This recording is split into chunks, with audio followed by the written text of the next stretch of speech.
Папа, мама, мен сізге айтарым бар. Мен үйленетін болдым. Наконец-то сіздің ұлыңыз үйленеді. Ойбай, Кутик, кімге? Қай ауылдың қызы? Жасы нешеде? Руы қандай, суреті бар ма? Ешал, ақшаны қаяқтан аламыз? Саспа кемпір, пенсияның бір ақшасын шешіп алуға болады ғой. Кредит аламыз, если что. Майра, қалайсың? Амансың ба? Үй аман ба? Жаңалық бар. Менің ала бергенім үйленетін болды. Кімге? Қашан? Неужели қыз тапты?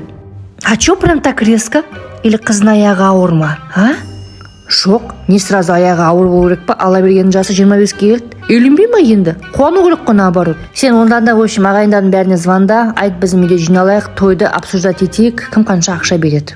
Так, кімге звондаймын? От волнения кімге звондарымды да миым айналып қалды ғой. Сонымен Күлпаш, тойың құтты болсын ал. 2 жас бақытты болсын. Қай ауылдың қызы екен? Апа, тойға ақшаларын жетпейді. Айтайық та, ала бергенге келесі жыл үйленсін.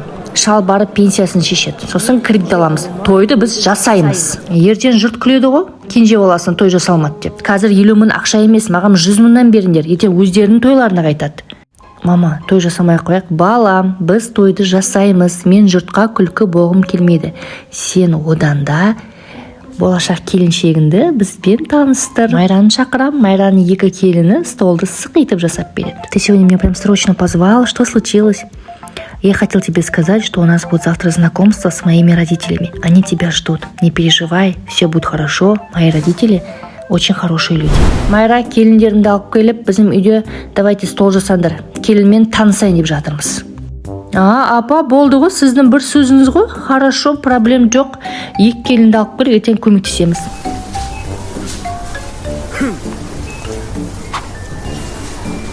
Ал апа, біз келдік. 2 келінім келді. Қазір столды сықитып, үйіне уборка жасап, тап-таза қылады. Қыздар, неге жинағанда күлмейсіңдер? Давайте настроенияларың күшті болсын, бәрін тап-таза қылып қойыңдар. Бай-бай, апам етті өлтіріп салыпты. Болашақ келіне кәдімгі шашылып жатыр. Көреміз, что за девушка келатыр. Әй, келін, столды дұрыстап әдемі жасаңдаршы. 2 жерден қойыңдаршы, толтырып салсаңдаршы, не мынаның бәрі? По чуть-чуть салғансыңдар. Сосын сервировканың бәрін әдемі жасаңдар. Столымыз деген күшті болып сықиып тұрсын, сықиып. Әй, шал, кел мында, саған бір инструктаж өткізіп жіберейін. В общем, қазір келін келгенде танысуға, ауызына келгенде сандалап отырма. Үндемей отырсың осы шал. Сен қаланың келіні, сен тамақ істеу білесің ба, сен бүйтесің ба, сөйтесің ба деген сұрақтарды қойыш болма. Ал папа, мама, біз келдік, үйдеміз. Ой, жарығым, қош келдің, саламатсыз ба, апа? Жүріңдер, өтіңдер, стол дайын, сізді күтіп отырмыз. Сериалдың жалғасын көру үшін каналымызға тіркеліп қой.